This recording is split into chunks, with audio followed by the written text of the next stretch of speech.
오늘도 영상을 틀고 예배를 드리는 모든 선생님들과 학생들에게 하나님의 은혜가 있을 것입니다.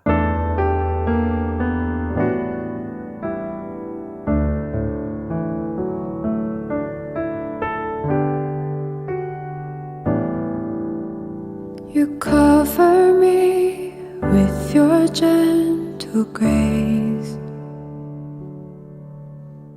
You embrace me with your faithful love. Yet I fail to guard my heart, not one piece of it. Lord, I'm ashamed of how weak I am.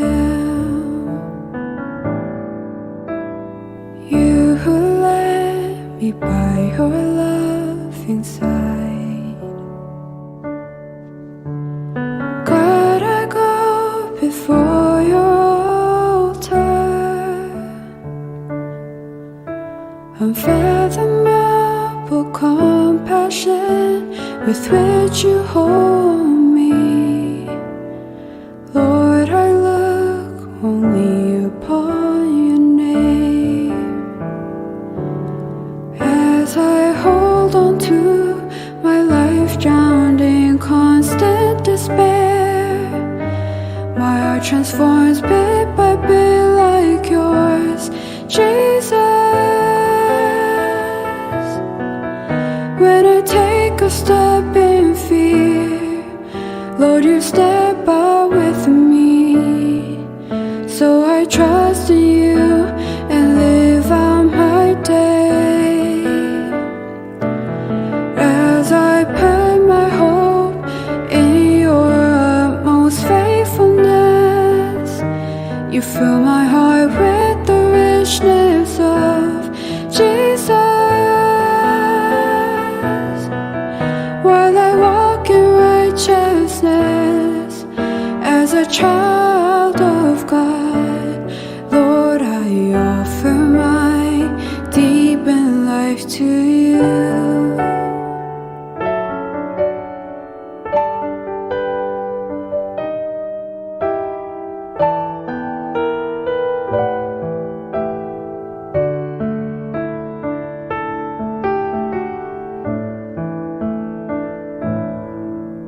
사도신경함으로 2021년 2월 7일 낙원교회 중고등부 주일 예배를 시작합니다.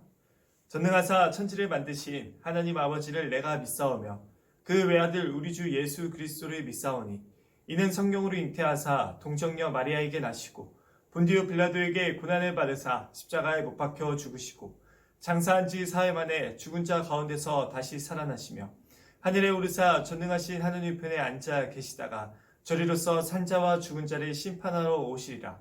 성령을 믿사오며 거룩한 공회와 성도가 서로 교통하는 것과 죄를 사하여 주시는 것과 몸이 다시 사는 것과 영원히 사는 것을 믿사옵나이다. 아멘. 예배를 대표해 제가 기도하겠습니다. 하나님 아버지, 우리 모두 함께 모여서 하나님의 음성, 하나님의 말씀을 듣고자 합니다. 이 시간 가운데 하나님께서 저희와 함께 계시고 또한 저희에게 하나님의 자녀로서 살아갈 수 있는 힘을 주심을 믿습니다. 하나님, 코로나로 인하여서 어떤 많은 일들로 인하여서 어려움을 겪는 사람들이 있습니다. 함께 해주시고 저희가 하나님의 자녀로서 이 시기를 잘 이겨내고 서로를 사랑하며 서로에게 힘과 위로가 될 수 있도록 인도해 주세요. 그리고 하나님, 이 시간을 통하여서 저희 마음을 만져주시고 저희가 하나님의 자녀로서 살아갈 수 있도록 힘을 더해 주세요. 이번 한 주간 하나님의 자녀로 살지 못했던 모든 잘못들 용서를 구하오니 하나님 저희를 용서해 주시고 오늘의 말씀과 예배를 통해서 다시 한 번 더 힘을 얻고 하나님의 자녀로 살아갈 수 있도록 도와주세요. 함께 하심에 감사드립니다. 예수님의 이름으로 기도합니다. 아멘. 이번 주 앞으로 2월 한 달간 우리가 시편 말씀 부분을 묵상하게 되는데요. 우리 친구들 시편에 대해서 동영상을 준비했으니까요. 동영상을 함께 보고 말씀을 나누도록 하겠습니다.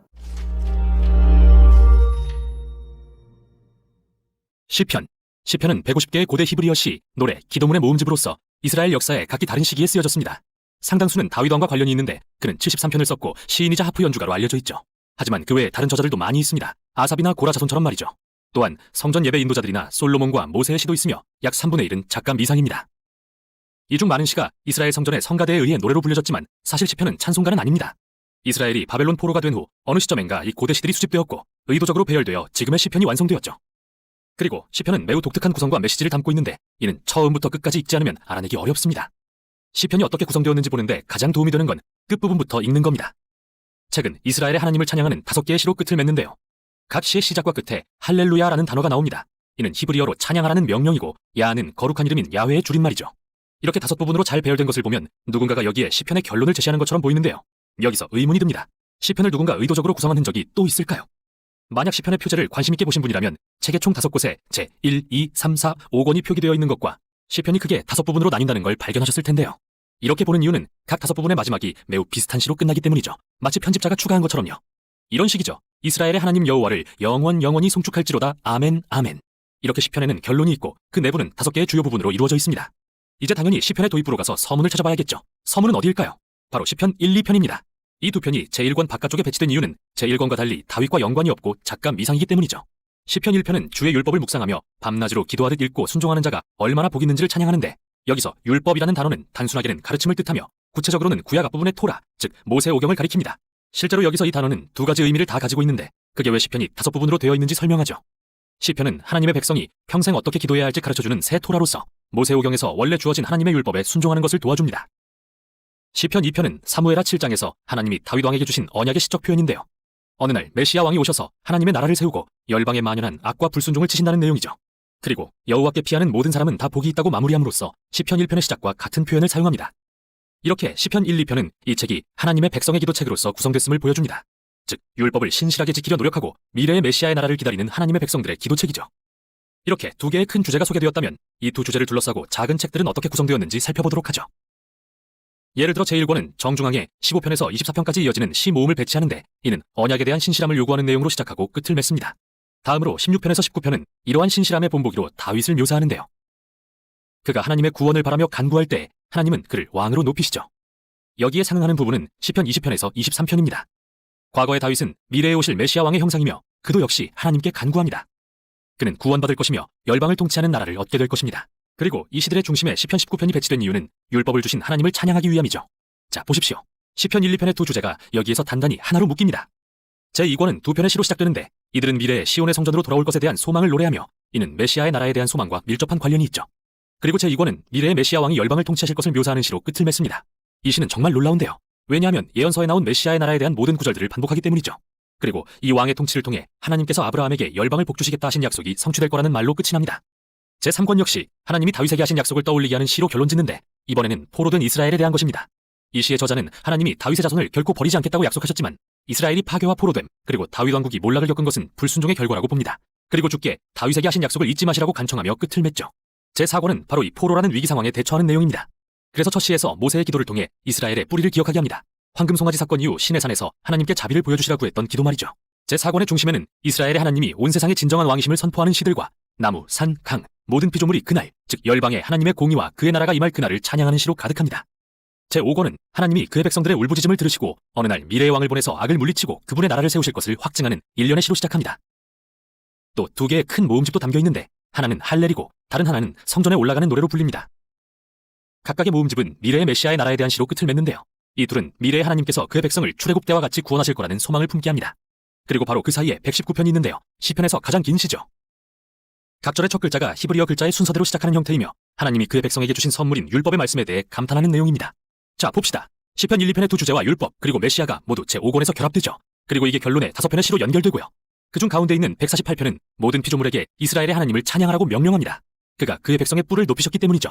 여기서 뿔은 전쟁에 승리했을 때 들었던 소의 뿔의 비유인데 이 이미지는 사무엘상 2장의 한나의 노래에도 사용되었으며 시편 132편에도 등장했죠. 뿔은 미래의 메시아 왕과 악에 대한 그의 승리를 상징하며 이 놀라운 책에 어울리는 결론이라 할 수 있습니다. 그리고 시편을 순서대로 읽지 않을 경우 놓치기 쉬운 게 또 하나 있습니다. 시편에는 다양한 종류의 많은 시가 담겨 있지만 이 시들은 모두 애가 아니면 찬양시라는 두 유형으로 나뉘는데요. 애가는 끔찍한 세상에 대한 고통, 혼란, 분노와 시인 자신에게 얼마나 끔찍한 일이 일어나고 있는지에 대해 표현합니다. 그래서 이 시들은 세상의 잘못된 부분에 주목하며 하나님께 무언가 해주시라고 구합니다. 시편에는 애가가 참 많은데 여기서 얻을 수 있는 메시지는 이야말로 세상의 악을 대하는 우리의 타당한 반응이라는 것입니다. 여러분은 애가가 시편의 앞부분인 제1권부터 3권의 주된 내용이란 것을 보시겠지만 집중해서 읽다 보면 찬양시도 가끔 볼 수 있다는 걸 알게 됩니다. 찬양시는 기쁨과 축하의 시이며 세상의 좋은 부분에 주목하죠. 그리고 하나님이 우리 삶에 행하신 일들을 이야기하며 주께 감사를 드리는 시입니다. 제4권과 5권에는 이러한 찬양시가 애가보다 많다는 걸 보게 되실 겁니다. 그리고 마침내 할렐루야의 5편의 시로 막을 내리죠. 이렇듯 애가에서 찬양시로의 전환은 심오하며 기도의 본질에 대해 말해줍니다. 시편의 가르침대로 메시아의 나라를 소망하려 할 때 우리는 세상과 우리 삶의 비극적인 모습을 보며 내면의 갈등을 겪게 되는데요. 시편은 그런 우리에게 삶의 고통을 무시하지 말라고 가르칩니다. 동시에 성경이 말하는 믿음은 미래를 내다보는 것이며 미래의 메시아의 나라에 대해 하나님이 하신 약속을 기대하는 것이라고 말이죠. 율법과 메시아, 애가와 찬양시, 그리고 믿음과 소망. 이게 바로 시편이 전하는 내용입니다. 이번 주 하나님께서 우리에게 주시는 말씀은 룻기입니다. 룻기 3장 11절 그리고 2장 1절입니다. 우리가 이 두 말씀 읽도록 할 텐데요. 한번 말씀을 찾아보도록 할까요? 구약 페이지로는 404페이지입니다. 3장 11절을 먼저 읽도록 하겠습니다. 그리고 이제 내 딸아 두려워하지 말라. 내가 내 말대로 내게 다 행하리라. 내가 현숙한 여자인 줄을 나의 성읍 백성이 다 아느니라. 그리고 2장 1절을 읽도록 하겠습니다. 자, 시작. 나오미의 남편 엘리멜렉의 친족으로 유력한 자가 있으니 그 이름은 보아스더라. 아멘. 우리 사랑하는 친구들 이번 한 주도 잘 보냈나요? 이제 학교가 개학한다는 소식이 들려왔어요. 우리 친구들 어려운 시기에 학교를 가는 거 마음 쉽지 않을 거예요. 그리고 공부하기에도 마음 잘 안 잡히고 친구들과 같이 시간 못 보내서 어색하고 혼자 있는 시간이 괴로울 텐데 그 시간에 우리 친구들과 같이 연락을 잘 하면서 지내고 바이블 타임도 함께 잘 읽으면서 매일 우리 친구들과 동행하시는 하나님을 만나는 귀한 시간 보냈으면 좋겠습니다. 이번 주는 룻기를 읽었는데요. 지혜로운 그 여자, 그 남자 이야기라는 제목으로 함께 말씀을 나누고자 해요. 우리는 지난주까지 잠언을 봤어요. 잠언이 마지막에 어떻게 끝나는지 기억나나요? 잠언은 현숙한 여인의 이야기로 끝을 맺는데요. 성경에서 말하는 현숙하다라는 표현은 하나님의 말씀을 잘 지켜서 공동체에서 인정받는 사람이라는 의미를 갖고 있어요. 그리고 현숙한 룻과 유력한 보아스는 모두 다 공동체에서 인정받고 칭찬받는 사람들이었죠. 유력하다라는 말과 현숙하다라는 말은 똑같은 말이에요. 그들에 대한 칭찬이 온 지역에 가득했어요. 우리는 먼저 룻기 이야기를 영상을 통해서 한번 보도록 하겠습니다. 이스라엘에 비가 오지 않아 먹을 것이 없었어요. 유대 베들레헴에 사는 엘리멜렉과 나오미는 두 아들을 데리고 양식을 찾아 모압 땅으로 갔어요. 그런데 그곳에서 나오미의 남편 엘리멜렉과 그의 두 아들이 죽고 말았어요. 결국 나오미와 두 아들의 아내인 모압 여인 오르바와 룻만 남게 되었어요. 남편과 두 아들을 잃은 나오미는 이스라엘 땅의 흉년이 끝났다는 소식을 듣고 고향으로 돌아가기로 결심했어요. 오르바는 나오미의 말을 듣고 모압에 남기로 했어요. 하지만 룻은 그러기를 원하지 않았어요. 어머니께서 가시는 곳에 저도 가겠어요. 어머니의 민족이 저의 민족이고 어머니의 하나님이 저의 하나님이에요. 결국 나오미는 룻과 함께 이스라엘 땅 베들레헴으로 돌아갔어요. 그때 이스라엘에서는 추수를 시작할 무렵이었어요. 나오미는 룻에게 밭에 나가서 바닥에 떨어진 이삭을 주워오라고 시켰어요. 그 밭은 엘리멜렉의 친척인 보아스의 밭이었어요. 마침 룻이 이삭을 줍고 있을 때 보아스가 밭에 나왔어요. 보아스는 그녀에게 다가가 말했어요. 당신이 고향을 떠나 이곳 낯선 땅에 와서 시어머니인 나오미를 잘 섬기고 있다는 얘기를 들었소. 하나님께서 더 좋은 곳으로 갚아주실 것이오. 룻은 집으로 돌아와 나오미에게 밭에서 일어난 일을 들려주었어요. 이야기를 들은 나오미는 미소를 머금으며 말했어요. 집안에 누군가가 죽었을 때에는 가장 가까운 친척이 그의 가족을 돌본단다. 보아스에게는 우리 집안을 돌볼 책임이 있으니 그의 곁에 가서 머물러라. 보아스가 나오미와 룻을 돌본다는 것은 엘리멜렉의 형제된 의무를 지킨다는 것이에요. 여기에는 히브리어 고엘이라는 단어가 쓰였어요. 고엘은 호속하다, 몸값을 치르고 도로 찾다 라는 의미를 갖고 있어요. 고엘은 바로 예수님께서 십자가에 못 박혀 죽으셔서 우리를 구원하신 것과 같은 의미예요. 룻은 나오미의 말에 따라 보아스 곁에 머물렀어요. 드디어 두 사람은 결혼하게 되었어요.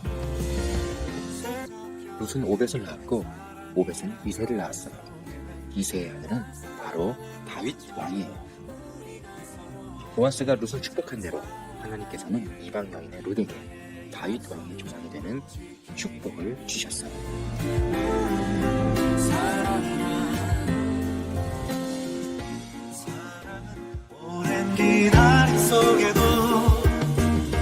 네, 우리는 룻기에 등장하는 룻과 보아스를 보았어요. 그들을 통해서 하나님의 말씀을 따르는 사람들이 받는 축복이 무엇인지를 보게 되는데요. 지혜로운 두 남녀 이야기, 첫 번째, 그 여자 룻 이야기를 한번 보도록 할게요. 나오미와 며느리 룻은 모압이라는 나라에서 만났어요. 영상에서 봤듯이 나오미의 남편과 룻의 남편인 아들까지 다 죽게 되었어요. 그리고 나오미는 젊은 며느리들이 자기를 따르면 불행할 거라고 생각했어요. 두 며느리 중 오르바는 나오미를 떠나게 되고 룻은 끝까지 나오미를 따라가서 나오미를 보살피기로 결정합니다. 이런 룻의 소문은 룻기 2장 11절에 나오는데요. 보아스가 그에게 대답하여 이르되 내 남편이 죽은 후로 내가 시어머니에게 행한 모든 것과 내 부모와 고국을 떠나 전에 알지 못하던 백성에게로 온 일이 내게 분명히 알려졌느니라. 룻은 나오미의 나라인 이스라엘로 오게 되었던 거죠. 당시 이스라엘에는 추수할 때 이삭을 조금씩 남겨두는 풍습이 있었어요. 이 풍습은 하나님께서 가난한 자들을 돕기 위해 명령하신 법이었죠. 다른 사람의 밭에 가서 이삭을 주어서 가난한 사람들이 살듯이 룻이 겨우 나오미와 살게 되었어요. 나오미는 룻이 보아스의 밭에 간 것을 알게 되고 하나님께서 가난한 자들을 회복시키기 위한 기업 물을 자라는 제도를 지키게 되었다고 기뻐하게 됩니다. 그러나 이 제도는 룻에게는 꼭 기쁜 이야기는 아니에요. 왜냐하면 모르는 사람과 결혼해야 되고요. 보아스의 말을 보면요. 보아스는 룻에 비해서 나이가 많은 사람이었어요. 3장 10절에 나오는 내용이에요. 그럼에도 불구하고 룻은 하나님께서 정하신 법과 말씀에 순종하게 돼요. 그리고 룻은 이것을 기쁨과 당연함으로 따랐어요. 두 번째 이야기, 그 남자 보아스 이야기를 한번 보도록 할게요. 보아스는 나오미의 먼 친척이었어요. 그리고 나오미의 집의 남자들이 모두 죽고 어려운 상황이라는 것도 알았어요. 룻이 오자 보아스는 자기 밭에 추수하는 소년들에게 이삭을 일부러 더 많이 조금씩 버려서 룻이 부족함 없이 이삭을 가져가서 먹을 수 있도록 명령했습니다. 보아스는 엄청나게 멋있는 사람인 거죠. 그 당시에 보리와 밀의 껍질을 분리시키는 마당이 있었는데요. 어느 날 추수하고 보아스가 그곳에서 잠이 들었어요. 그런데 시간이 조금 지나고 일어나 보니까 발 밑에 룻이 누워 있는 거예요. 보아스는 너무 놀랐겠죠. 룻은 보아스에게 이렇게 말했어요. 당신이 기업 물을 자가 됩니다. 사실 보아스에게 기업을 물은다는 것은요, 꼭 좋은 일만은 아니었어요. 손해를 볼 수도 있는 일이었죠. 일단은 나오미가 모압 땅에 가면서 다른 사람들에게 팔았던 땅을 다시 구매해서 그 땅을 회복시켜 줘야 했어요. 그뿐만이 아니라 룻과 결혼해서 아이도 낳아야 했어요. 그런데 문제는 이 아이가 보아스 집안의 아이가 되기보다는 나오미 집안의 아이가 되는 거예요. 그러니까 아들을 대신 낳아주는 거죠. 그리고 이스라엘 사람들에게는요, 외국인과 결혼하는 것은 별로 좋지 않은 시선을 받는 일이었어요. 그러나 보아스는 하나님의 말씀을 따르는 사람이었죠. 그래서 나오미와 더 가까웠던 친척도 하기 싫은 기업 물을 자의 제도, 하나님이 말씀하신 그것을 기쁨으로 하게 되는 거예요. 지혜로운 두 남녀의 이야기. 우리는 세 번째로 두 남녀의 결론을 보게 됩니다. 이 두 남녀의 이야기는 하나님의 말씀을 따르면 우리 삶에 어떤 일이 일어나는지를 보여줘요. 룻은 하나님의 말씀을 따라서 보아스를 통해 가난을 극복하게 되었고 하나님의 보호하심 가운데 살게 되었습니다.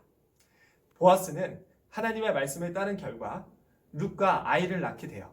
그리고 그 위대한 다윗 왕의 조상이 되는 거죠. 이것은 이스라엘 부모들 중에서 가장 큰 축복을 받는 하나님의 복이었어요. 왜냐하면 다윗왕의 후손을 통해서 인류의 구원자이신 예수님이 태어나셨기 때문이에요. 하나님은 이 이야기를 통해서 우리에게 무엇을 보여주고 싶으신 걸까요?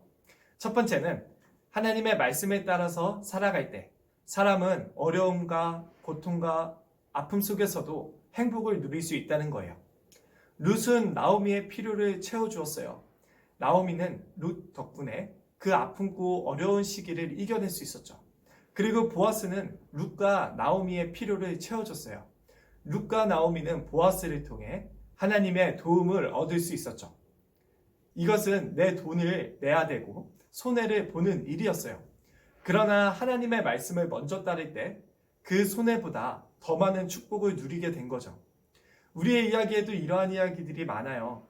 우리가 하나님의 말씀에 따르면 우리의 것을 같이 나눠야 되고 우리가 다른 사람들을 사랑해야 되고 우리가 다른 사람들과 함께 더불어 살아가야 돼요. 그러나 그것이 너무나 힘들고 어렵게 느껴질 때가 있는 거죠. 그럼에도 불구하고 우리가 하나님의 말씀에 따라서 살아갈 때 하나님께서는 그 누구와도 비교할 수 없는 인생의 축복을 허락해 주신다는 거예요. 두 번째는 하나님께서는 이 이야기를 통해 앞으로 하나님과 예수님이 하실 일들을 보여주신 거예요. 하나님은 우리를 사랑하셔서 예수님을 보내셨어요. 그리고 예수님은 자신의 그 생명을 내놓음으로 우리의 죄값인 죽음을 하나님께 모두 갚으셨어요. 그래서 우리가 이제는 하나님의 자녀들, 하나님의 백성으로서 하나님 나라의 유산들을 얻도록, 하나님 나라의 땅들을 얻도록 예수님께서 대신 값을 지불하신 거죠. 우리는 그것을 영원한 생명이라고 말해요. 예수님께서 우리를 대신해서 갚으신 그 죽음은요, 단지 늙어서 죽는 것만을 의미하진 않아요. 우리는 예수님을 믿지만 모두 다 죽잖아요. 이 죽음은 하나님으로부터 영원한 분리와 영원한 죽음과 영원한 벌을 의미해요. 예수님께서는 보아스와 같이 나를 대신해 손해를 보시고 값을 내셨어요. 내가 세상을 창조하신 하나님을 거부하고 내 마음대로 살아가고 사람들을 미워하고 사랑하지 않은 모든 것을 대신해 값을 내신 거예요. 우리의 생명을 자신의 생명으로 대신 갚으신 예수님이 바로 우리의 기업물을 자이신 거죠. 예수님은 자신의 목숨값으로 하나님과 우리의 관계를 회복시키시고 하나님과 아버지와 자녀의 관계가 되게 하셨어요. 그리고 우리가 하나님 안에서 영원한 생명과 사랑과 복을 누리게 하신 거죠. 이제 하나님의 말씀에 따르며 영원한 행복을 누리게 하신 거예요. 룻과 보아스 이야기는 이런 점에서 예수님께서 인류에게 행하신 것이 무엇인지, 구원이 무엇인지를 보여주시는 거예요. 오늘 말씀을 들었는데요. 오늘 말씀은 우리에게 말하고 있어요. 우리도 어떤 상황에서 내 생각을 먼저 따르기보다 하나님의 말씀을 먼저 생각하는 유력한 사람들이 되라는 거예요. 이것은 내가 있는 자리가 룻과 나오미 같이 힘든 자리에 있든지 보아스 같이 누군가를 챙겨줄 수 있을 만한 힘이 있든지 어떤 자리이든지 주위 사람들의 필요를 채워주라는 거죠. 이 모든 것은 하나님이 우리 모두 하나님 안에서 행복을 누리기 위해서 주신 것들이에요. 그리고 우리는 우리의 영원한 필요를 채워주시는 예수님을 보고 감사하라는 말씀을 오늘 말씀에서 얻을 수 있는 거죠. 우리 친구들은 예수님 덕분에 하나님의 자녀가 되었어요. 하나님은 우리를 위해 새로운 하늘과 땅을 준비하시고 새로운 사랑의 나라를 준비하셨어요. 비록 하나님의 자녀로서 살아가면서 우리에겐 여전히 많은 아픔과 시험과 고난이 있지만 하나님께서 우리에게 영원한 나라를 준비해 놓으셨다는 것을 기억하면서 감사함으로 살아가는 우리 모두 되기를 축복합니다. 기도하겠습니다. 하나님 아버지, 오늘 지혜로운 두 남녀 룻과 보아스를 통해서 하나님의 자녀들이 어떻게 살아가고 어떻게 복을 받는지 알려주셔서 감사합니다. 우리가 이것을 알아도 때로는 하나님의 말씀에 따르지 않고 내 몸을 먼저 생각하고 내 이익을 먼저 생각하는 그 마음이 더 큽니다. 하나님, 저희에게 힘을 주셔서 하나님의 말씀에 따라 유력하고 현숙한 사람들로서 하나님이 주시는 행복을 누리는 저희 될 수 있도록 인도해 주세요. 우리 친구들을 축복하셔서 우리 친구들이 주위 친구들과 또한 가족들과 또한 모든 만나는 사람들에게 이러한 귀한 하나님의 사람들이 되어서 그 필요를 채워주고 하나님께 칭찬받고 복을 누리는 귀한 하나님 자녀들 될 수 있도록 인도해 주세요. 하나님과 우리의 관계를 아버지와 자녀의 관계 삼으시기 위해 또한 우리가 이제는 하나님 안에서 서로의 필요를 채워주며 서로 사랑하며 살게 하시기 위해 자신의 목숨을 아낌없이 내놓으신 하나님의 아들 예수 그리스도의 이름으로 간절히 기도합니다. 아멘. 주기도문 하겠습니다. 하늘에 계신 우리 아버지여, 이름이 거룩히 여김을 받으시오며 나라가 임하옵시며 뜻이 하늘에서 이루어진 것 같이 땅에서도 이루어지리이다. 오늘날 우리에게 일용할 양식을 주옵시고 우리가 우리에게 죄진 자를 사하여 준 것 같이 우리의 죄를 사하여 주옵시고 우리를 시험에 들게 하지 마옵시고 다만 악에서 구하옵소서. 나라와 권세와 영광이 아버지께 영원히 있사옵나이다. 아멘. As I put my hope in your utmost faithfulness, you fill my heart with the richness of Jesus. While I walk in righteousness, as I try